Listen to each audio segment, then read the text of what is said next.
He was the last intake that I did years ago when I was the intake coordinator, and I'll never forget it because it took about 4 hours because Dwayne told me all about his life and shared stories with me, but I enjoyed it, and Dwayne, God's really gotten a hold of Dwayne's life. I've kept in touch with him after he's left the mission, and it's an honor to have you here, Dwayne, so it's all yours.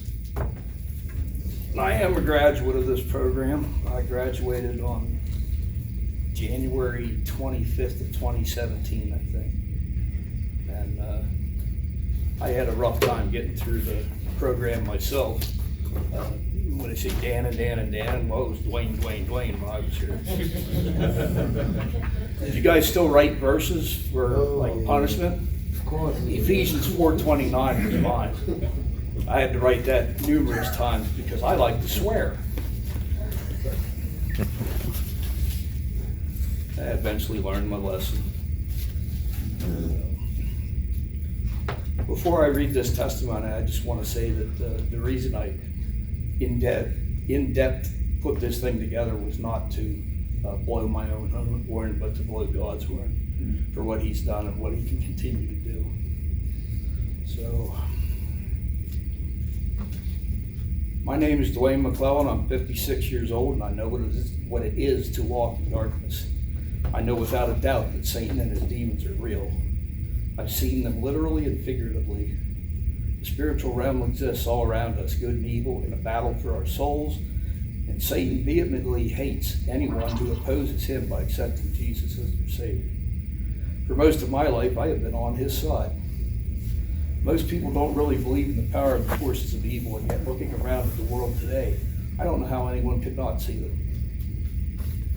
Depression, anxiety, rage, fear, guilt, shame, anger, sexual perversion, pride, hateful, violent, unstable, dangerous, untrustworthy, cruel, rude, licentious, depraved, sociopathic, antisocial, crude, degenerate, convict, inmate, psycho, criminal, loser, lewd, dirty, carnal, corrupt, guilty, unpoor, arrogant, boastful, vain, thoughtless, ruthless, mean, impolite, vulgar, sneaky, cunning, deceitful, vengeful, self-centered, selfish, jealous, covetous, inconsiderate, domineering, racist, manipulative, diabolical, repulsive, callous, unpredictable, devious, evil, judgmental, morbid, and sleazy. All words that could have been used to describe me at various periods of my life. I was the cause of intense pain for many people, especially my own family. I didn't burn bridges. I took them apart. Slowly, deliberately.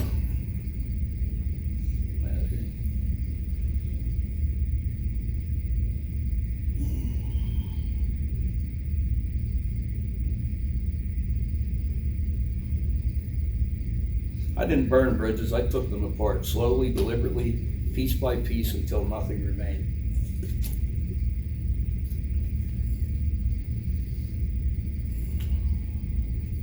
I eventually became alone in this world, dead to everyone except for my mother, and why she stuck by me I can't explain, apart from she prayed for me for many years, and I think she has more faith than anyone I've ever known.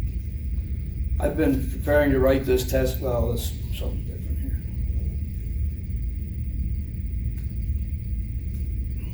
I've been preparing to write this before I actually wrote it. 2 months or more, and knowing how forgetful I am now sitting with jotted notes all over the table and writing things down as they come to mind. And I sit here now surrounded by bits of paper filled mostly with painful memories of the man I was for over 50 years. Where did it all begin? Well, I was born on December 1st, 1963, 9 days after the assassination of President Kennedy. The place of my birth was a small hospital in Bellefonte that has been closed for many years. I don't suppose there was anything out of the ordinary about the actual birth, but I've often felt as though I am someone's dirty little secret, which I'll explain later. I know very little about my birth family except that I had a sister 4 years older than me. My mother, I have now, had visits with me as the opposite side of a painted glass door that my adoptive father had to track my birth father down at a camp meeting to sign away his parental rights. That I came to my new home when I was 6 months old. The adoption was finalized when I was a year and a half. And the adoption records have been sealed. And then my phony birth certificate says, I am Dwayne McClellan. I have many times tried to find my birth family, once even in front of a judge with the help of my adoptive father, to no avail.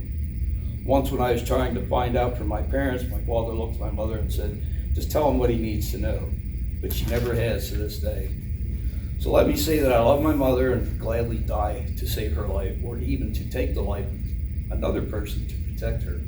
That being said, I harbor deep feelings of resentment against her for her silence. And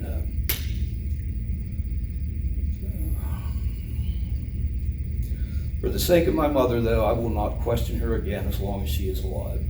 I've developed a few ailments, both physical and mental, over the years, for which my doctors and I would like to know family histories, but I still want to know. I remember very little from my first several years, just bits and pieces, flashes really that fade in and out of shades and shadows of darkness. From what I've been told, I cried a lot and had horrible nightmares, that I was a sleepwalker, and that even then I had a propensity for being violent. In later years, I would come to know much more about why these traits existed. I was different than other kids, much the way I am to this day, different than other adults.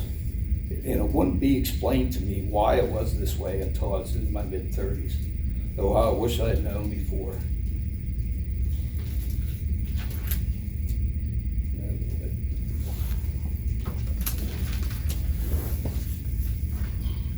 It may have prevented a lot of pain in my life and for others too. As far back as I can remember, I'd always wanted to be an outlaw. I remember sneaking around the house at night, crawling on the floor to steal money from my father's wallet. My parents had a coffee can in the cupboard of the dining room where they put loose change, and I stole quarters from there to buy candy until I got told on by other kids. I also remember a neighborhood boy, slightly younger than myself, who I was physically and mentally cruel to.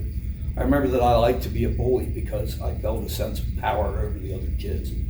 Because of the peculiar things I did myself, I would be bullied too in later years, and I would spend many years in a state of crippling fear. Around the age of 8 or 9, I was sexually molested by 2 older cousins and found that there was things that I didn't even know about. That was the gateway into decades of sexual sin and a perverse life using weak-willed women and sometimes men too for the gratification of sex, and the power I felt because of my devious exploits. During my first state prison sentence, 86 to 90, I was repeatedly raped and forced to live in a homosexual relationship behind bars. I was young, white, and scared. I had relatively no experience with black people before.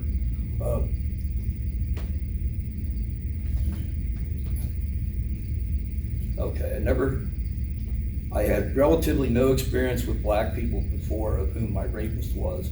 After I got out of prison, he threatened my parents and necessitated that I involve my parole officer. After reading the mailed threat, he took action, and I never heard from the rapist again. Because of this happening to me, I became extremely racist, an attribute shared by most one-percenters, outlaw bikers, of whom I became one for the next 20 years. My breaking of the law, incarcerations, paroles, probation, and so on began in the late 70s when I was a teen.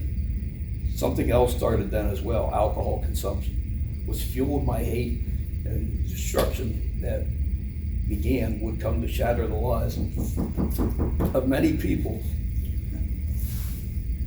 and would turn me into a monster. My first actual incarceration happened in the summer of '81, just as I finished high school. I was 17 years old. I was released when I was 18, and then my criminal career went into full effect. And just a year later, I was arrested for a string of 48 burglaries, strong arm robbery, intimidation of a witness, earning me my first multi-year sentence in an adult prison. Served 2 years, was released on a furlough, and in just 35 days, I was back behind bars for a new charge. earning me my first long state sentence. This time in state prison, which turned me mostly through fear and abuse into a new kind of man, one who was sick and twisted. I'm amazed that I lived through the next 20 years with multiple incarcerations and violence on an unimaginable scale. The monster had been created and my world filled with darkness. I had decided that God didn't want me and the devil wasn't finished with me.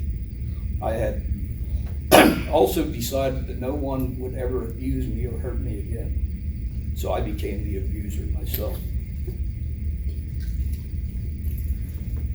During that first day prison sentence, I was introduced to outlaw bikers and white supremacists who made their own rules and lived outside of normal society. So I set about becoming one myself. And in addition to the ever-present alcohol, a regimen of hard drug use, my roller coaster life was completely out of control.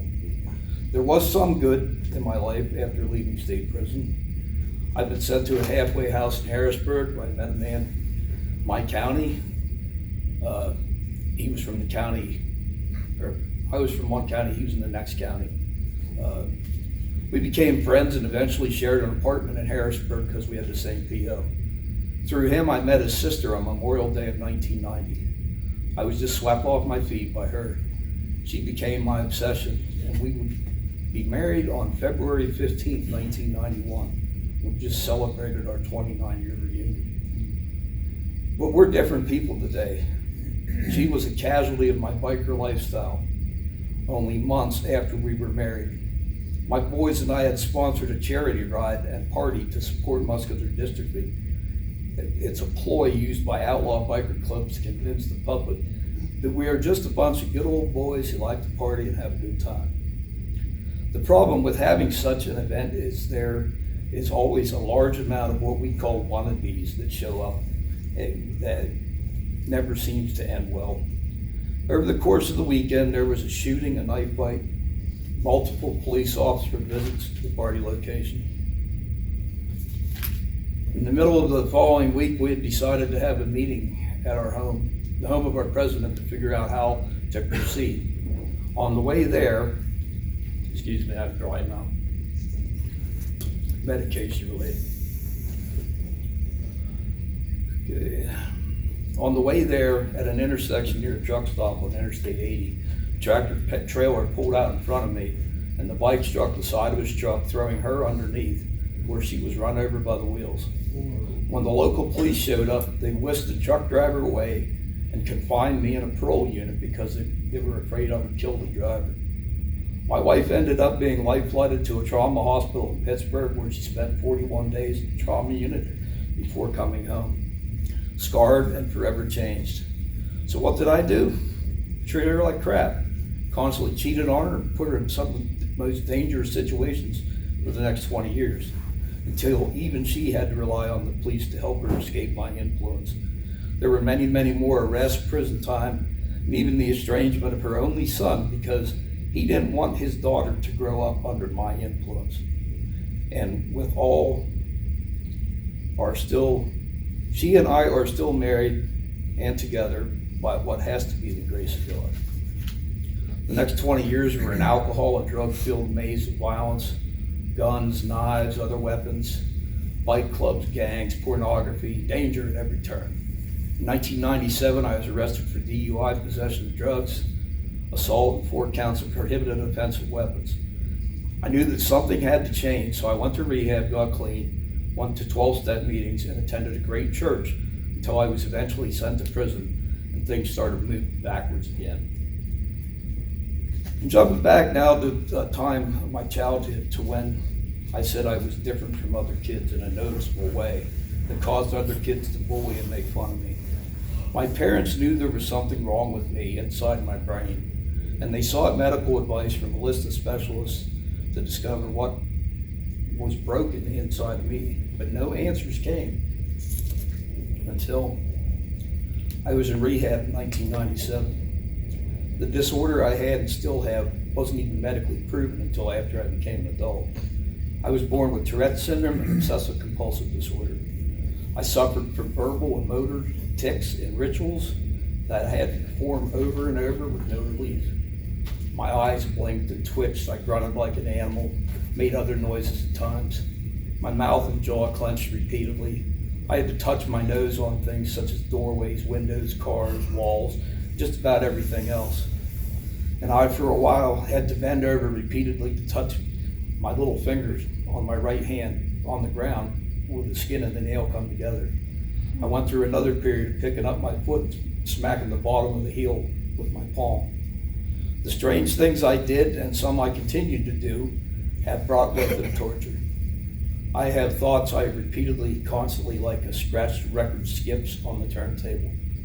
Numbers can be good or bad and can affect my levels of anxiety, depression, and frustration. Time after time after time, and they never stop. Some medications help, but no real relief ever occurs. The inside of my mind is a terrible place to be. I mentioned earlier that I had nightmares as a child that tortured me every night. I still do. But I've seen and done so many evil things that I'm no longer scared as easily as when I was a child. But now I get anxiety and have panic attacks that affect the way I breathe. I constantly check and recheck things all the time. Shapes, patterns, colors, smells, touch, cracks in the sidewalk, how much the window in my car can be down, hot or cold, my clothing dirty or clean, how I think others see me, stuff I've said, stuff I've done. Just about anything can send me into panic mode. I have learned to disguise some of the tics unless I am alone, so as not to be easily noticed except for people who are around me that I trust often. The only thing I've ever found that makes this madness stop is alcohol, but that creates a madness of its own. If only I could exist without existing. I cling tightly to the edge of the cliff as whiffs of darkness swirl around me, wanting nothing more than to slide into obscurity. With a quiet desperation, I'm sad, lonely, depressed, and hanging on to sanity by a thread, always close to the desire for it all to end, and yet I never get suicidal, because that would forever cut me off from any possibility of being with Jesus. The biggest fear for me is thinking that I'm not really saved at all. OCD has kept me trapped, my mind just knowing something bad is going to happen. I don't know how, when, where, or why, but I just know it's going to happen. Surprisingly, I was able to have a somewhat successful legal career as a food service professional, starting as a dishwasher, working my way up to head chef and restaurant manager. It's the only thing I've ever been able to be consistently good at. I've been able to be, I abused my body for so long that I became disabled physically as well as mentally and had to stop working around 12 years ago. The pain of my physical problems became too much to bear in the early 2000s, and I became addicted to opiate pain medication for over 10 years. By the end of 2010, I had once again started using alcohol and had become pretty much insane. When my father died that year, I was estranged from my family through no fault of their own, and the wheels were rapidly falling off the wagon. The abuse of my wife had gotten to the point where her family could see it, and in April of 2011, I assaulted my brother-in-law with a steel jackhandle, which got me another charge of assault with a deadly weapon. I don't even understand why they gave me bail, but 3 months later, my wife, fearing for her life after I assaulted her, had to have me arrested. My arrest then was the beginning of the end for my days of being an outlaw. As a defense mechanism, or so I've been told, even my years of being a 1%er were years as a loner. I was the worst of the worst, even to the criminals I called my brothers, because I didn't want to let anyone break down the facade I had constructed to keep others at arm's length for my protection. Even around these psychotic people, I was volatile to be near because no one knew which one of my many personalities would manifest itself at any given time. I was so cold and unfeeling, so low down, that I'd have had to reach up to touch the bottom of a snake crawling on the ground. The human side of me was gone, and I was now an animal. I hated the world, I hated myself, and I hated God. Darkness had finally won, and I didn't care whether I lived or died. I spent the next 6 months in jail. My wife filed for a PFA. I had found out later that she had actually gone to the trouble of getting a concealed carry permit to carry a gun for fear of what I might do. So,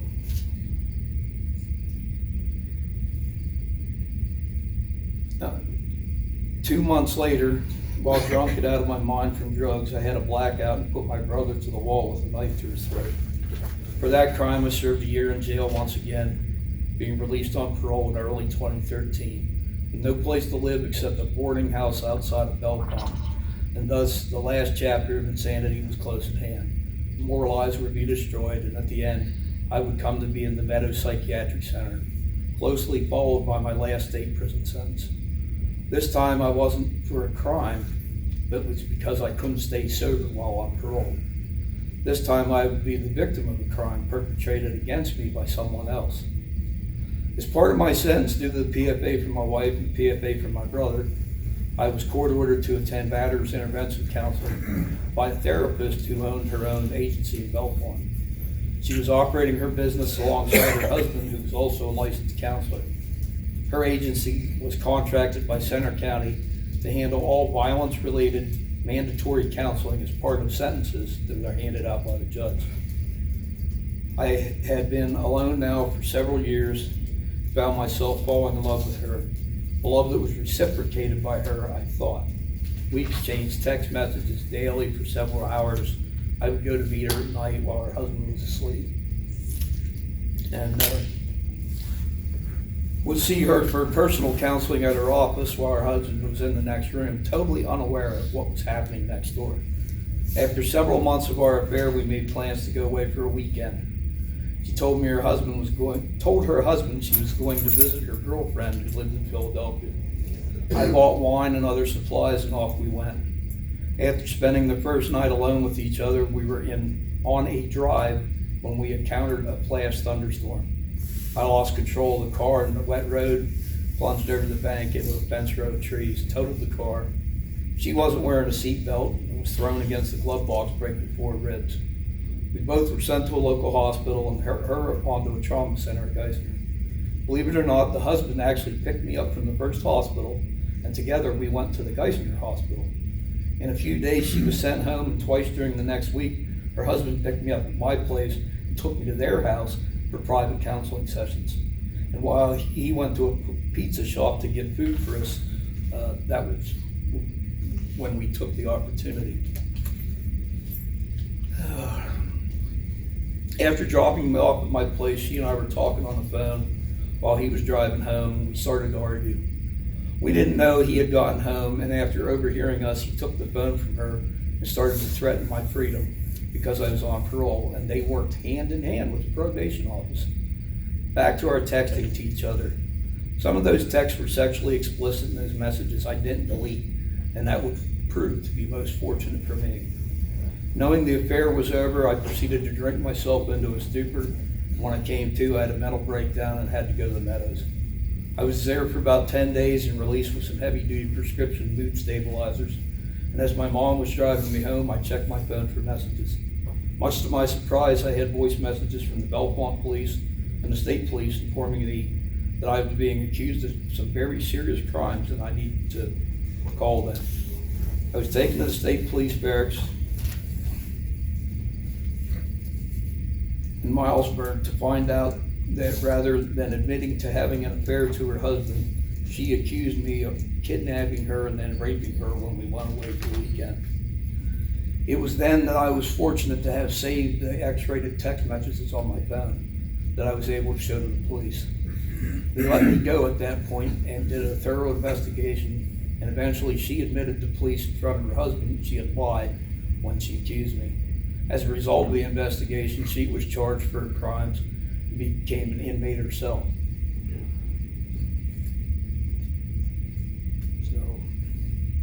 And I ended up back in prison yet again. And for violating parole by drinking. The district attorney wanted me to sit out my entire parole, 2 years in the county jail. So I asked the judge to send me to state prison, and he did that. So 6 days before Christmas on December 19, 2013, I was transferred from the county for the next 18 months upstate before being once again sent to a halfway house in Harrisburg to complete my entire sentence in October of 2015. This time, however, would turn out to be the beginning of a miracle in my life. When I walked onto the D block at Rockview, I could literally feel the evil all around me. It felt like returning home to me, but I had tired of this lifestyle I chose for almost 40 years. This time I was able to attend some classes where I learned about things within myself that needed to be changed. I also began to attend church and even had a dream that I'm sure was from God himself. In my dream, it was nighttime and I was looking down on Rockview Penitentiary, and I could see small lights all throughout the prison.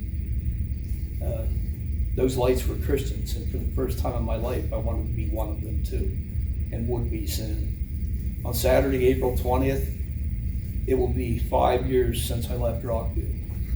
The best years of my life so far. When I left the halfway house in October, I ended up a few weeks in the Bethesda Mission in Harrisburg, and then came over here to the Lebanon Rescue Mission. And I joined the program on December 11, 2015. While there, I studied the Bible, attended classes, was nurtured by an amazing men's ministry team. And most importantly, I gave my life to Jesus. By far the best decision I've ever made. So now on to a little bit more of the family thing. Mark, you knew I was adopted, right? Mm-hmm. Well, I found out that Pennsylvania had passed a law in 2017 giving people that were adopted the right to know the information on their original birth certificate. So I sent in for it. Turns out that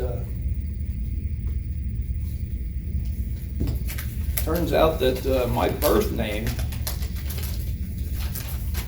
is Jeffrey Charles Sherman. And through that, I was able to find a brother I didn't even know I had, who gave me the ability to get a hold of a sister that I knew that I had. So, all boiled down, I have 3 sisters and a brother that I never even knew about. The sisters came up here to visit me a few months ago. And then a couple weeks ago, I went down to Georgia to visit 2 of the sisters that live there, and then the other one's in North Carolina. And this coming Saturday in Marietta, which isn't far from here, I'm going to be meeting that brother. Amen. So this is a multi-tiered trip.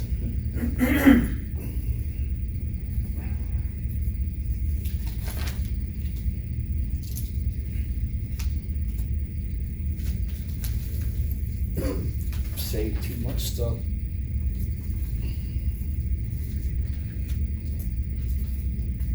Well, that's pretty much my testimony. What I am doing now, when I was here, I started working for Lebanon County Christian Ministries and continued to work there after I left the mission. When I left the mission, I went to a transition house called Joshua House. I was there about 4 months, moved out, lived on my own for 4 months, and then was asked to come back and run the program. So that's what I was doing down here. And then I don't know how it happened, but I found out that I was still married, and my wife and I started talking, and I ended up moving home again, and that was quite a transition, I'm sure, for her and me. That's pretty much it. I do want to say, though, that if I'm ever arrested for being a Christian, and I've been arrested a number of times, I pray the evidence to convict is overwhelming. Amen. Thanks for listening, guys. Thank you.